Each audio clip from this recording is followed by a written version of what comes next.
Alright, so today I'd like to talk about my Atari 2600 collection. There's a few games that I have lent out right now, but for the most part, they're all here.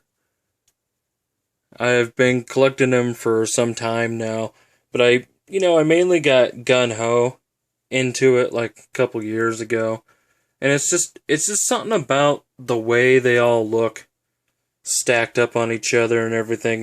To me, it looks fucking awesome. And, a lot of these games you can pick up really cheap, like a couple bucks a piece or whatever. Cheaper if you find them at a yard sale or something. But some of these are actually pretty rare and pretty costly. But, my computer just made a noise there. But, yeah, so I thought I'd go over them real quick here. First, I have the Star, or the Supercharger games. I got Phaser Patrol, Communist Mutants from Outer Space, which is a hilarious title. Suicide Mission, Killer Satellites, and then I got a couple without the box. There's Mastermind and Dragon. Was that Dragon Stomper? Stormer, Stomper, whatever. Either way, when it comes to boxes for the 2600 games, I don't really collect box games because they take up too space, and I don't really have much space to work with. I would say some of the more rare games that I have, probably the rarest game that I have is this one here. See if I can get that out there without knocking over everything. There we go. Here's Sword Quest Waterworld. It's a 9 on Atari Age. It's extremely rare. But you do see it on eBay pretty often, so it's not super duper rare, but yeah, it's one of the higher price games that I own. Some of the rare games that I can think of right off the bat, I have a little small stack here, like Marine Wars by Konami is a rare game. Tax Avoiders is supposedly a rare game, but I see it all the time. Same with Harbor Escape, and same with Star Fox. But yeah, one of these days I plan to come and replace some of these that are kind of messed up and glue the labels down, but I've never actually got to it because I don't really care that much. But what I do is I have a list here that I went ahead and made.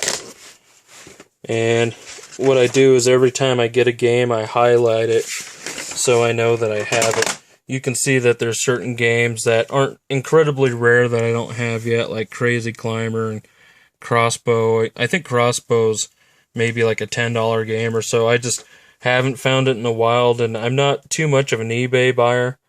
So what I do is I don't alphabetize my games because I like to play them, and that would just get chaotic.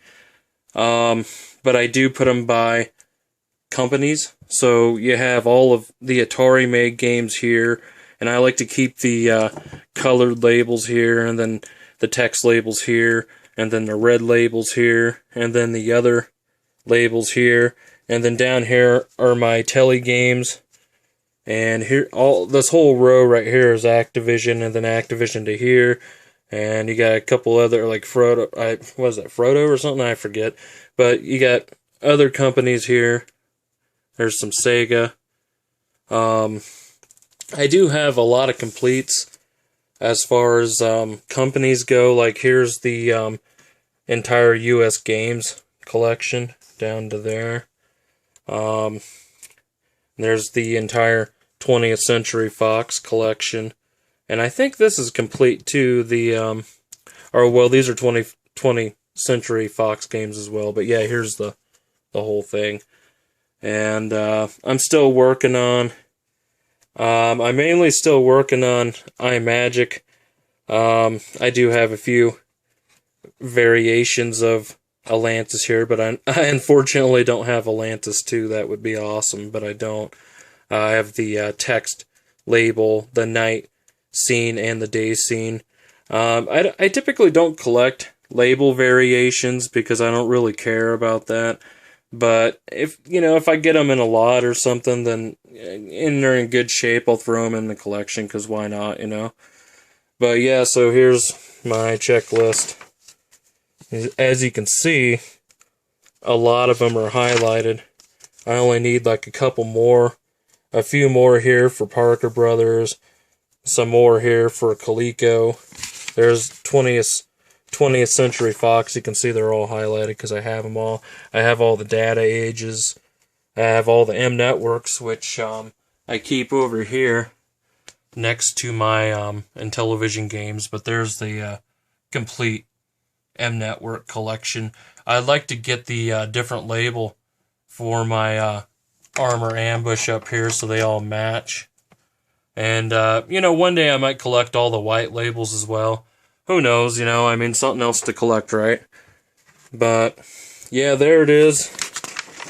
If anybody has any of these games that aren't highlighted, definitely Tapper should be highlighted. I have that one now. But, yeah, definitely hit me up if you have any of these games that I don't have, and I'll definitely trade you some Nintendo or some Sega or some cash or whatever, Even though I don't collect the manual or the boxes, I do collect the manuals. And here's an example of how I keep my 2600 manuals. I have the magazine, I don't know, cover, plastic thingamajiggers. And then you can actually buy the backing boards. Similar to comic books, you can buy the backing boards for this size. And so I just kind of keep them all like this. And this is only like one of 3 binders that I have. And I actually have some pretty rare manuals. Like, I mean, let's see if I can show you. There's like Oscars with the overlay for that controller. ET. There's, let's see, there's, where did it go? Well, somewhere around here, I have the Waterworld manual. It's probably just hiding in one of the other binders. But yep, there it is. I guess I haven't counted them out, but probably put that in the title of the video so you know how many games are there. But yep, that's it. I'm definitely really proud of them. And so I thought I'd show them off. Thanks for watching.